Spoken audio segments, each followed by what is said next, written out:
Hi doctor. అందరూ నేను laziness వల్ల అండ్ లావుగా ఉన్నందుకే పీసీఓడి వచ్చిందని అంటున్నారు. నిజమేనా? అది పూర్తిగా ఒక మిస్కన్సెప్షన్. ఇది చాలా మంది అమ్మాయిలు మెయిన్ గా టీనేజర్స్ లో ఎక్కువగా వచ్చే ప్రాబ్లం. పీసీఓడి అంటే హార్మోనల్ ఇంబ్యాలెన్స్ వల్ల వచ్చే సమస్య. దీని వల్ల మెన్స్ట్రువల్ సైకిల్ కూడా డిస్టర్బ్ అవుతుంది. కానీ డాక్టర్, లావుగా ఉన్న వాళ్ళకే వస్తుందని అంటున్నారు. అది అపోహ. పీసీఓడి ఎవరికైనా రావచ్చు. దీనికి లైఫ్ స్టైల్, స్ట్రెస్, జీన్స్ కూడా కారణాలు కావచ్చు. ఇది తరచూ బరువు పెరగడానికి కారణం అవుతుంది, ముఖ్యంగా పొట్ట దగ్గర. కానీ ఒక జిలేబీ తిన్నందుకే కాదు.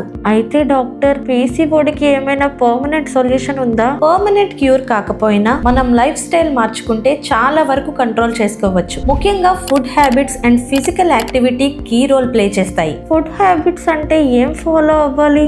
Refined foods, excess sugar, oily junk తగ్గించాలి. బదులుగా whole grains, fruits, vegetables, protein ఎక్కువ తీసుకుంటే బాగా హెల్ప్ అవుతుంది. ఎక్సర్సైజ్ అవసరమా డాక్టర్? ఖచ్చితంగా. ప్రతిరోజు 30 to 40 minutes brisk walk, yoga లేదా ఏ ఫిజికల్ యాక్టివిటీ అయినా చేయాలి. ఇది ఇన్సులిన్ రెసిస్టెన్స్ తగ్గించి పీసీఓడి సిమ్టమ్స్ తగ్గిస్తుంది. కానీ డాక్టర్, బిజీ లైఫ్ లో ఇవన్నీ బ్యాలెన్స్ చేయడం కష్టం కదా.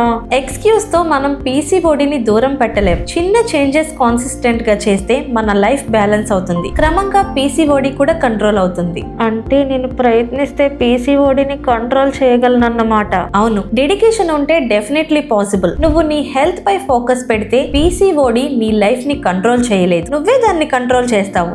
మరిన్ని నిపుణుల సలహాలు, ప్రత్యేక గైనకాలజీ ట్రీట్మెంట్ కోసం క్వీన్స్ ఎన్ఆర్ఐ హాస్పిటల్స్ ని ఈ రోజే సంప్రదించండి.